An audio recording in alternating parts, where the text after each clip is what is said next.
Hello, welcome. I'm Brad. So I'm going to run through my PowerPoint presentation on biointensive gardening. Apologise for the poor quality of the broadcasts. And the internet connection is not great.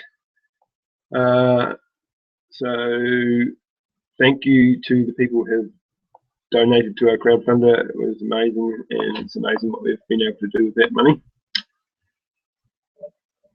Any questions, we'll just type in the comment section and I'll attempt to get to them all at the end.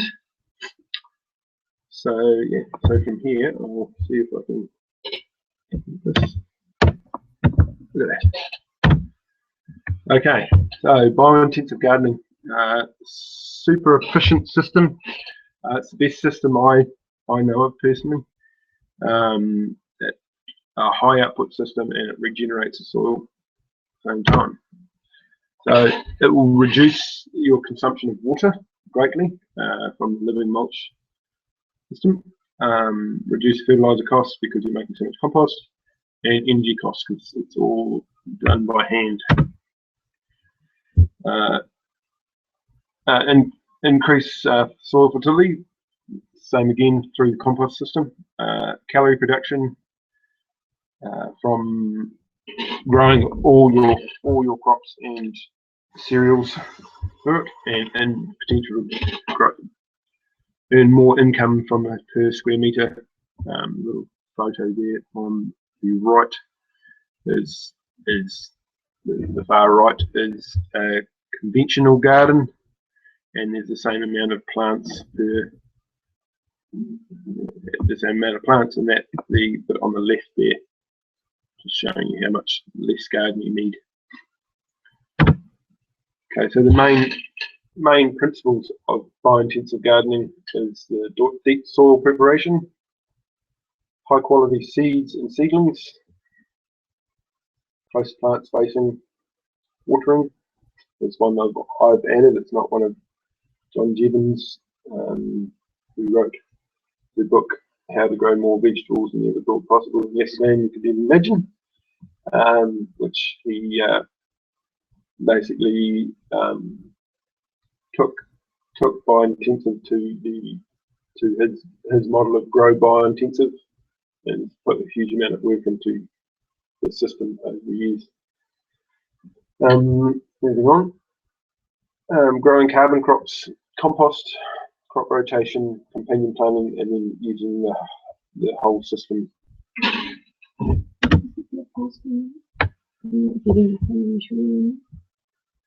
I'll see.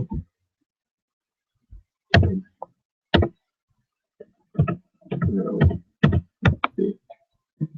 It's live. Oh, that's live. I'll continue. Yeah.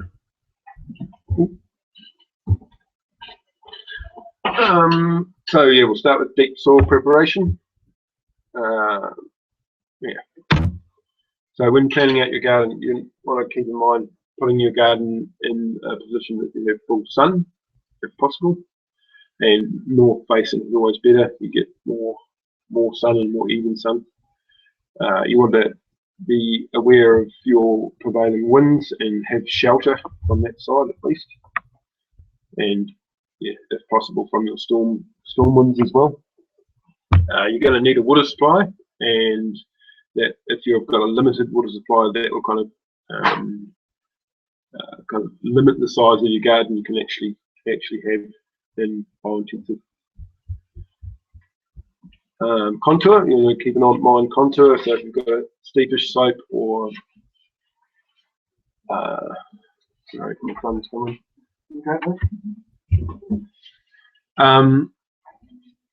So you want to work across the slope, not down the slope, really. So that will stop erosion from if you've got a heavy downpour from water washing away your soil down your footpath.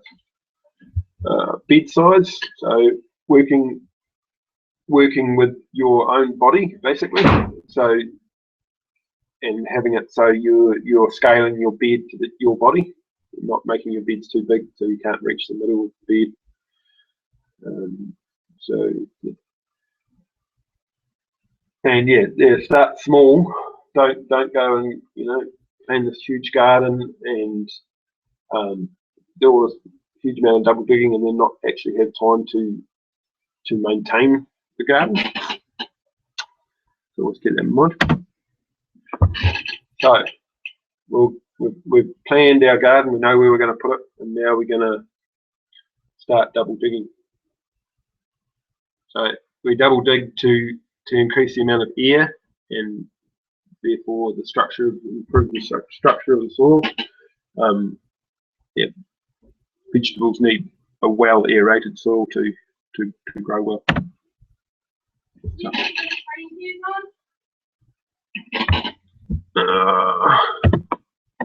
my screen share.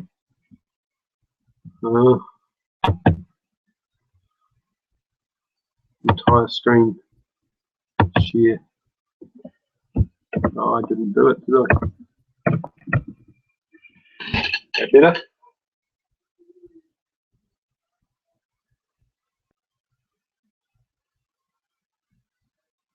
It's on now, Rach? Can't hear me. Yeah, it's up now. That's better? Okay. Technical difficulties, speech difficulties as well. So yeah, we've planned our garden out, and now we mark out the beds, remove or kill the grass. So the picture here is of a bit of garden that's been covered with black plastic for a while, and which kills off the grass. There's still a bit of green grass there. So you can leave black plastic on through the summer. It only takes around about six to 8 weeks to kill off the grass, and then you remove your black plastic or your tarps or whatever you've got hold of to kill it, and start your digging. If you're going straight into like a lawn or paddock or what have you, and you want to get straight into it, you can remove the grass just by using a sharp spade and skimming it off. And then you want to make a what's called a sod pile. So that's just kind of similar to a compost heap, I suppose. And you just put the sod, cut your sod into squares, and then stack it up with the grass side facing down. And you'll stack it up, and if you leave that for 6 months, it'll all rot down and basically be soil again, and you can recycle that back into the garden through your compost heaps. Only dig when the soil's at the right moisture level.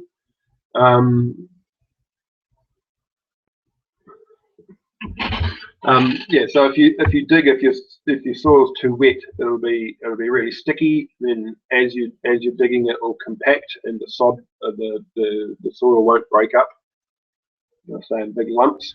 And then on the other hand, if it's too dry, it'll be really hard to dig, and the structure will, or the soil will crumble more into dust, I suppose you call it, and lose structure that way as well. So you just want it just right, really. And it's so if it's been raining lots, you just have to kind of wait it out, do some more planning, wait for the soil to dry out. If it's too dry, you can water it down, and over a few days, if it's really dry, over a few days you'll get it right. And then shaping beds. You'll divide your bed into trenches. The number of trenches you dig will depend on the length of your bed, and each trench will consist of an upper and lower trench. The upper trench is entirely dug out, and the soil gently dumped into the preceding trench. The soil in the lower trench is simply loosened. As compared to traditional methods, which generally require you to dig only 6 inches into the ground, the hallmark of double digging is to dig 24 inches, which allows for healthier soil and plants. So it was just a short little video. That was one of John Jeavon's videos that I borrowed. adding compost and soil, compost and fertilizer. So first, you basically want to work out how much compost you've made,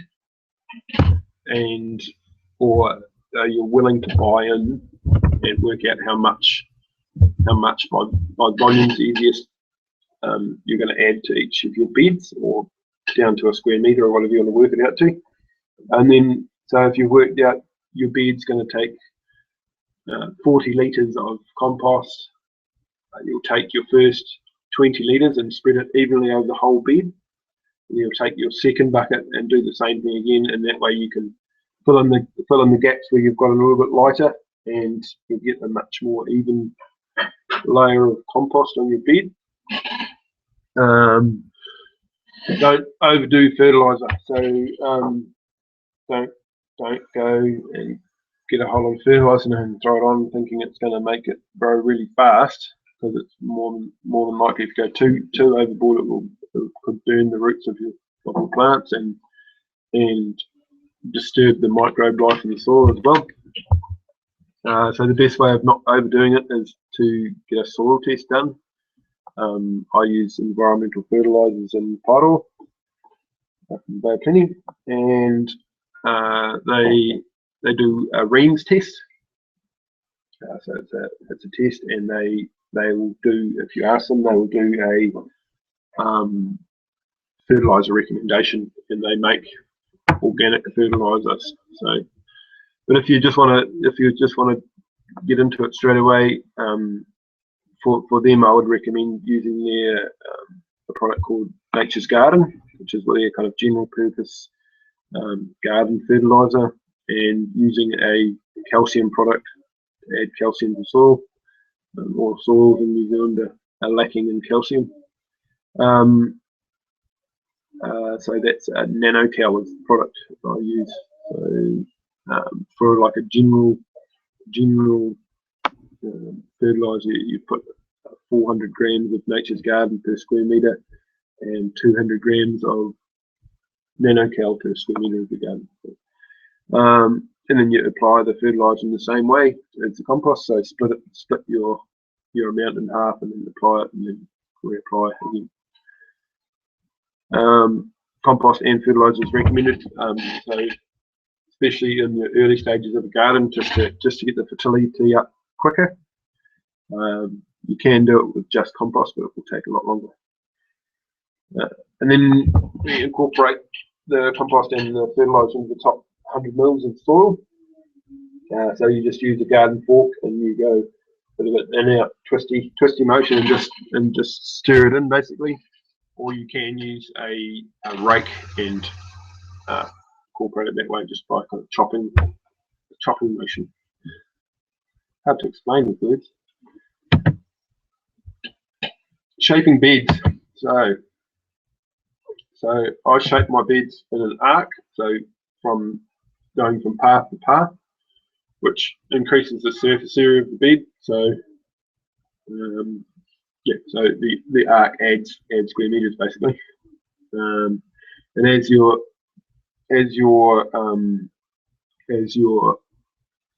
raking your bed, don't compact it, like don't bang down on sods and things like that. Just rake along, and you won't knock air you've hard fought air that you've put in there from double digging.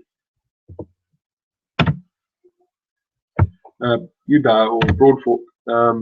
So this is a picture of Marco from Craft Gatherers. They make a really good broad fork that I've got one of. This is their first prototype they had.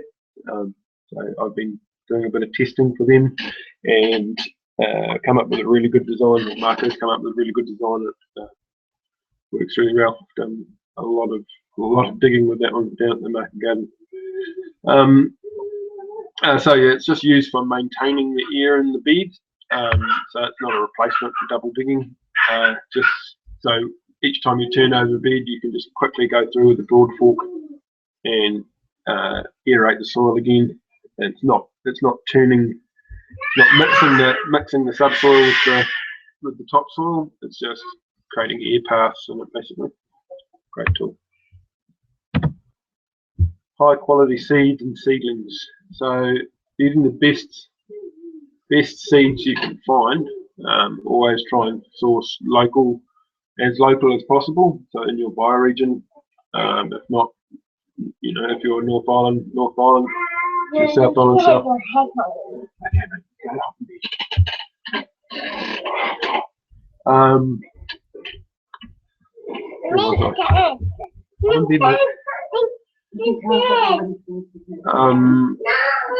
So yeah, if not your bioregion, at least New Zealand. There's quite a few little seed companies around New Zealand. There's Cesar's Seeds down Hawke's Bay. There's Love Plant Life down Wellington Way, from memory, and there's Koanga, of course. All have good local heritage seeds, New Zealand grown seeds. The other seed company I use quite a lot is King Seeds. They've got a really good range of organic seed, which I prefer to grow organic seeds. And then following on and saving your own seeds from your own garden, of starting off with things that are easy to save, like tomatoes, lettuce, things like that don't cross, and then doing a bit of research and finding how to save other sorts of seeds that do cross pollinate, and then sharing them around your friends is always great, and they'll share them back. So high quality seeds and seedlings. Most seeds are started in flats or like a planter tray. So rather than direct sun, it saves a lot of room in your garden. So you can have crops growing in your greenhouse, or sometimes lounge, while you're still producing crops out of your garden. So gaining more square meters again. There's a few crops that you do direct sow, beans, sometimes peas, depending on the season. Then carrots, obviously, things like that. So a lot of seeds are just scatter sowed into trays, like the little photo there, and then they're pricked out into a different spacing in the flat as well, and then grown through into a larger plant ready to go into the garden. So when I plant seeds into a flat, I will plant roughly 20% more seeds than I want to plant in the garden. If that makes sense. And then when I do my pricking out, I'll take about 10%. So they'll take for poor germination or weaker plants. So always select your best plants, and then when I plant into the garden, I'll take the number I wanted, which should leave you with around about 10% left over, which you share around your friends and share the love. Yeah. Planting a larger plant straight into the garden, the plants will form a canopy quicker and start creating the living mulch effect and shade soil from the sun and shade the sun out from the weeds that are potentially in the soil.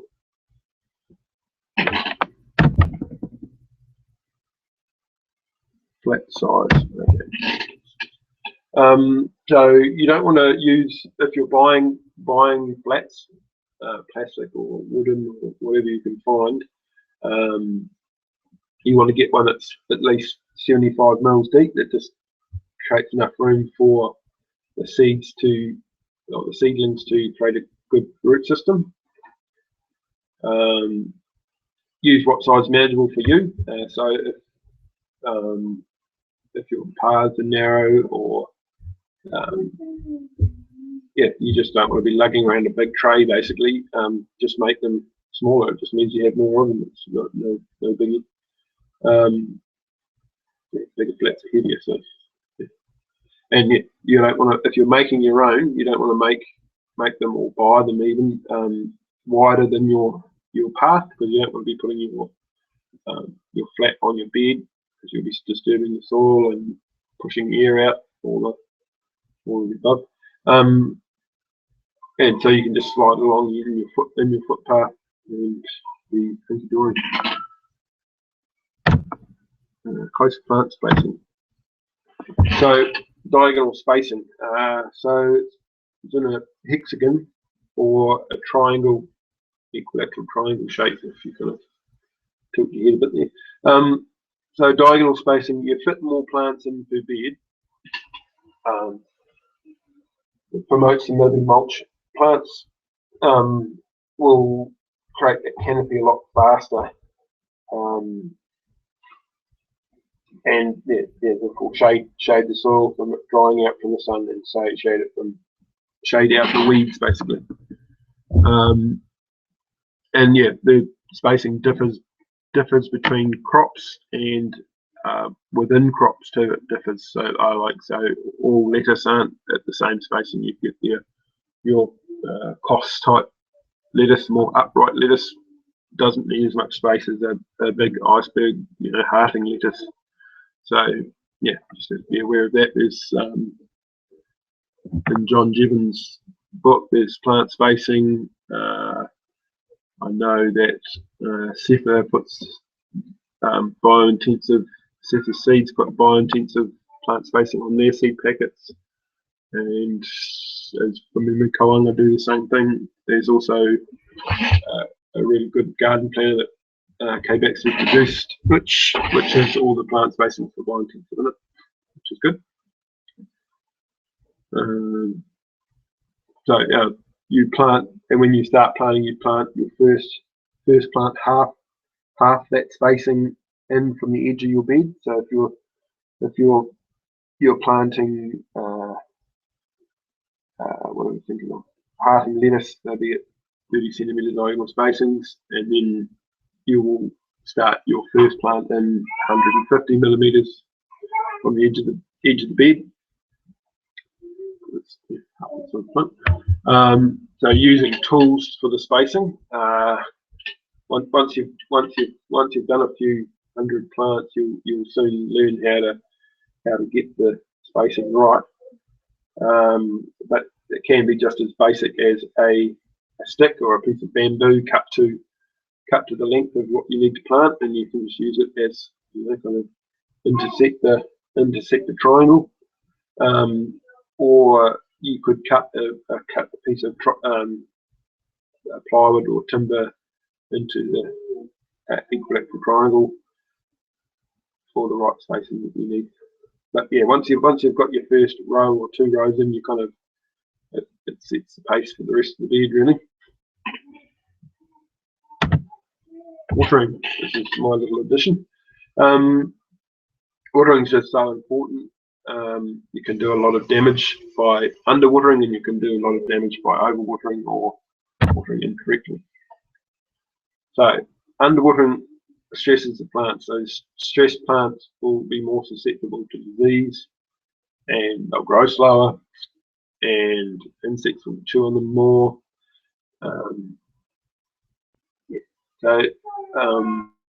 Always use a fine rose on your hose. Don't use like one of those adjustable jet nozzles. They do so much damage. Or your finger over the hose. You want a good rose for your hose. And when you're watering, you want to have the hose pointing in the air. So you want to have the rain, the water to fall down like rain. So when you're out in your garden, you tell yourself, be like the rain. But yeah, and then you want to do your watering in your bed in several passes instead of trying to put all the water you want on the bed in one hit. If you do that, you'll end up getting a lot of water runoff, which will erode the bed and wash the nutrients off the bed into your footpaths. So you go down your bed, come back to the one beside you, and then go down the same bed you did first, and then you may only have to do 2 passes. It will be great. And yeah, the living mulch effect definitely reduces the amount of water you have to put on once the plants are up and form the canopy. Shades that soil, and the moisture all stays where it wants to be. Growing carbon crops. So 50% of your garden will be in carbon crops with the biointensive method. This is used to create the amount of compost you need for your garden and to build your soil and microbe life in your soil. Carbon's produced in different rates. So when you're if you're just turning a paddock or a lawn into a garden, you wouldn't expect to get huge volumes of crops and carbon out of your garden straight away. As you build the fertility in your soil, the yields will increase over time.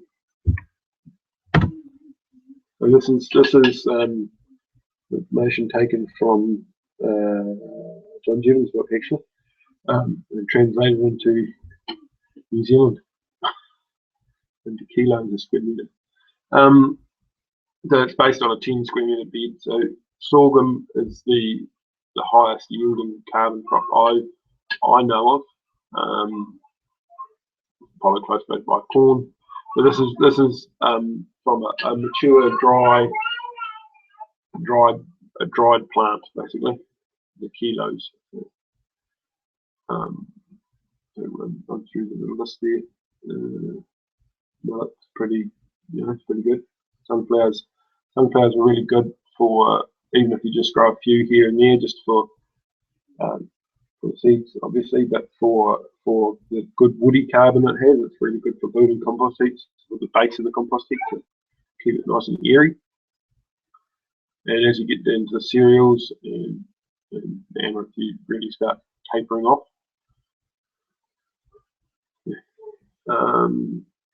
Other good carbon crops, juice and artichokes. I've planted quite a few juice and artichokes just for pig food for us, but, and for ourselves, for food for ourselves. But it's a really good source of carbon as well, and perennial. So you have to replant it really. Dried artichokes, you get the woody flower stems each year. Lupins are really good. Alfalfa, dried alfalfa, not green alfalfa. Broad beans, same thing there, just mature stems. And cardoons, same deal, flower stems and what have you.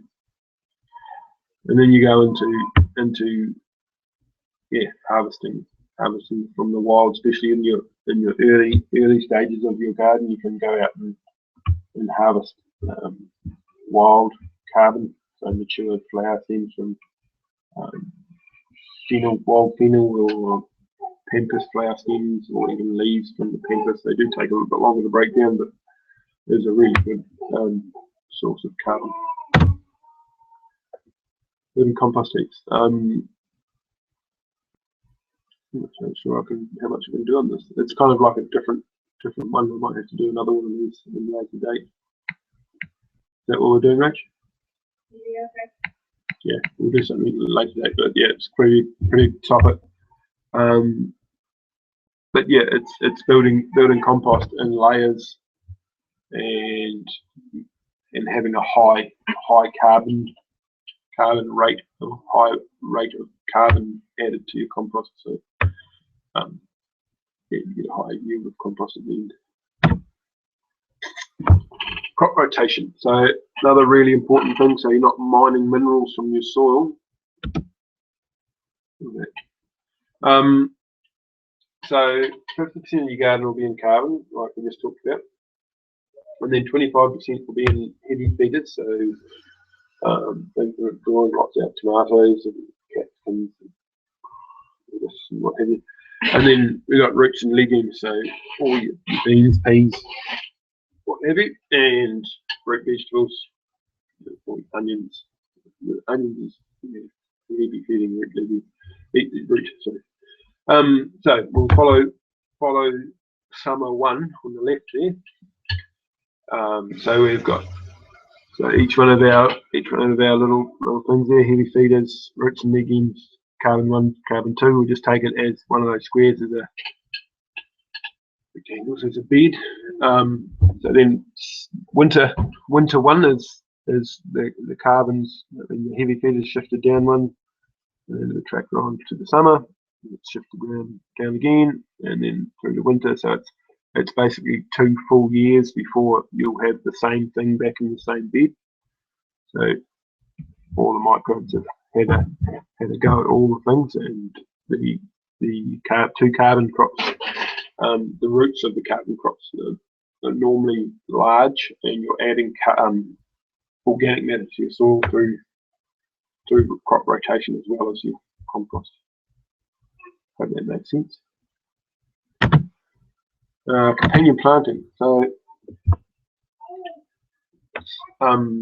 it's really good for bringing in beneficial insects and having beneficial relationships with plants through insects and soil biology.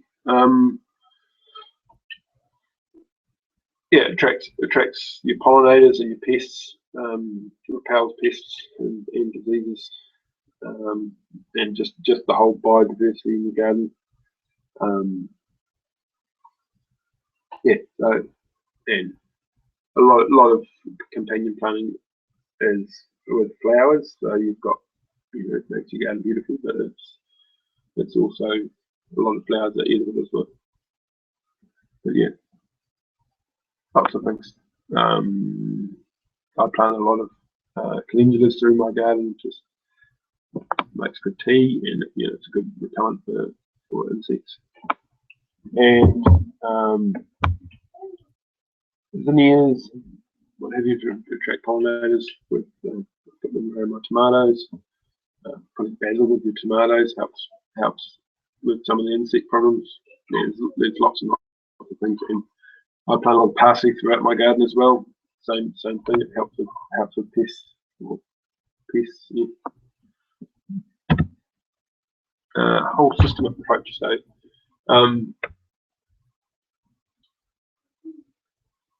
biointensive will only be successful if you use the whole system as a whole together.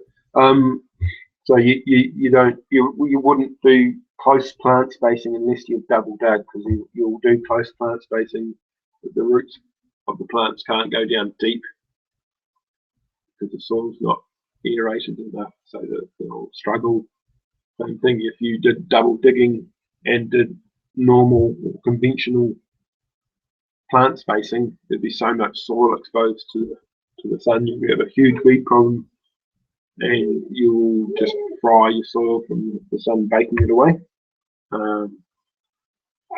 Yeah, so it's the kids harvesting the coriander. Brief discussion point. So what have we got? Collecting soil sample. So if you did want to get a soil sample done, you want to have the area that you want your garden, or you've got your garden and you want to improve it.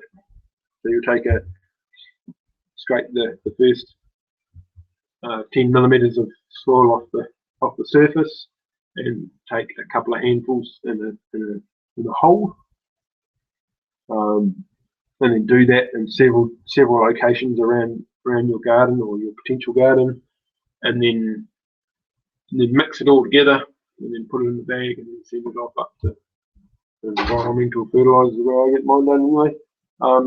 And they'll do the test for you there, make your recommendation and what have you. Yeah, and it's really good tool to monitor how you're tracking your garden as well. Tools. So you don't need a huge amount of tools to use the biointensive system, but you do really want to get good ones. Break down on you. So you'll need a really good strong sharp spade, and keeping it really sharp is key. A good digging fork, or a spading fork, it's sometimes known, for those 2 tools for the double digging. You want a good rake for shaping your beds. that's like the key tools that you need to do it. Most people have those. The other good tool to have is one I really love is called a miwashi, which is a Japanese tool. It's a little hand hoe basically.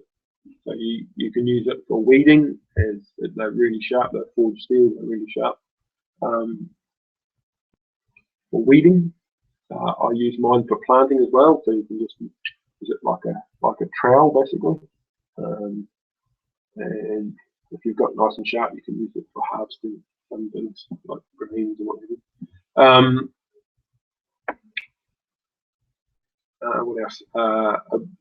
Oscillating hoe, or sometimes known as a hula hoe, which is a really good weeding hoe. They come in different widths, and you can weed between your plants really easily. Yeah, really good tool. What else? The broad fork definitely reduces the amount of work. So if you didn't have a broad fork, you could maintain your beds with a fork, but you're going to end up the subsoil below the depth you can reach with your fork will start compacting, and you will have to double dig after a couple of years again, which is a lot of work. And having a broad fork is definitely the way to go. What else? It's really the musts, or musts and good to have.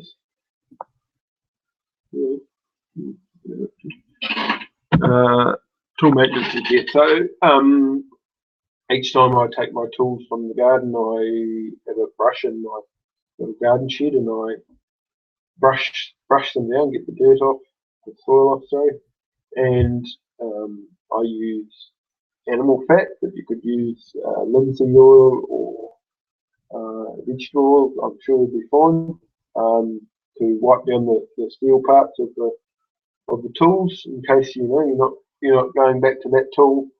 For example, your broad fork, or your not so much broad fork, your spade you may not use for a month, and if you just put it away with the soil on it and what have you, it will be all rusty when you go back to use it again. You'll have to resharpen it. It will take longer to sharpen and what have you. And yeah, with the handles, your wooden handles and the tools, it's really good to use linseed oil or the fat on them and rub them down kind of every kind of month or so, which keeps the timber, it stops the timber going brittle basically, and it's less likely to break a handle, crack or twist or whatever. And just look after them. They're your tools. Weeding. So weeding, getting the weeds when they're just at the seedling stage, or the before they get their true leaves, or just as the first set of true leaves. Never let a weed go to seed in your garden, because every little plant, some of them produce thousands of seeds, and if you can get them before they go to seed, you'll eventually greatly reduce the amount of weeding you have to do. You end up with just the odd seed here and there, and then wind-blown seeds. It's an old adage. 1 year seeding is 7 years weeding. Harvesting. Harvesting. So harvesting. Like if you've got a patch of lettuce in your garden, it's good to harvest it from one end. So each time you've got some spare real estate, you can get some other crop back in there, so you haven't got bare soil.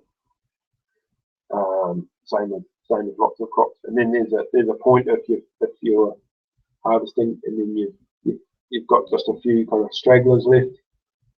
You have to try and make the call of harvesting the whole lot and getting that bed back in and something else back into it. Give away a whole lot of vegetables to your friends, what have you. Yeah. Planning. So super important planning. Well, I try and plan at least. So I've got my winter garden in at the moment.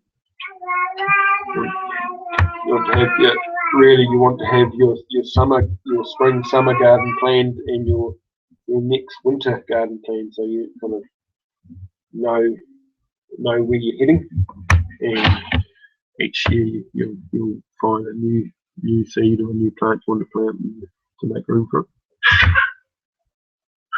But yeah, the Koanga garden planner is the best garden planner for a home garden I've found around. It's a real helpful tool. Bed prep between crops. Kind of covered that with a broad fork really. So once the crop comes out, you'll fork the edges with a normal garden fork down your footpaths, and then use the broad fork in the middle just to loosen it all up. Compost, fertiliser, and then your plants go in. Perennial vegetables. So the garden I've got here at our property here, we've got a rented bit of land, and our landlord gave us a little bit of pointed us in the direction she wanted us to have our garden. So we started there, and she seen what we were doing, and she was happy for us to go further, so we carried on further out into the sun. So the first spot's quite shaded, so I'm going to be using a lot of perennial vegetables in that piece, because a lot of the annuals are struggling in that area. So they're a real good thing to use in those particular sort of spaces, or a space that's awkward, that's too awkward for a kind of a bio-intensive bed. A lot less work, especially for your tight areas, or if you've got limited water supply. Most perennials will have a bigger root system, and you'll be able to pull moisture from deeper, so they'll need less water. Garden structures. So they're probably tricky one to explain rather than show. Anyway, so for like beans, I use a lot of what's called teepees. So normally made from bamboo. You could make them out of something like willow or hazel sticks. This one kind of quite thin, long sticks. You can kind of see some over my shoulder there, covered in beans. So pushing the stakes in the ground in a circle and lashing them together as high as you can reach, and the beans will just climb up them. Or you can make kind of square structures and lash them together. I use most of the time. I use the lashings I use as in the tubes. If you go to your local tyre shop and ask them for some old truck and the tubes are the best, they're a bit longer, and cut them into strips, and you can use those just by binding it and then tucking the end underneath the last binding, and it all holds together, and they're really strong. Yeah, there's quite a few photos on our Facebook page of our home garden, with a few structures that I've made in there. Oh, and yeah, Crafty Gozers, they make their nice little seed trays as well. Teresa and Marco, good friends of ours, and they make some really neat products. Yeah, it's a Facebook page. Pretty nifty folks. Okay, now I'll see if I can work out how to get this deeper. How do I do this?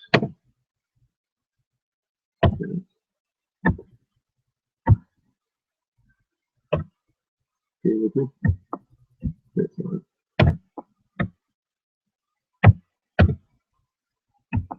Right. How do I turn this on, right? I'll tag to which one? That one. Right.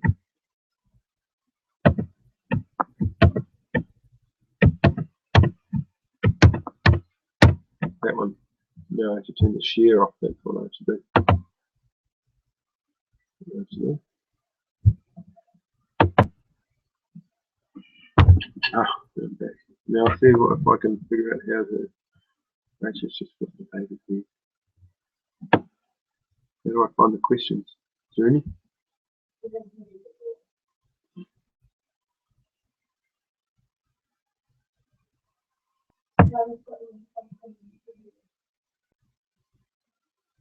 I'll see if I can get to what it was before again. Sorry, I'm not very tech at the moment. So yeah, there's no questions at the moment. So we're going to post this video on YouTube or Rachel's. So if there's any ongoing questions on this, just ask them on there and I'll reply to them. And the PowerPoint Rach is going to put on our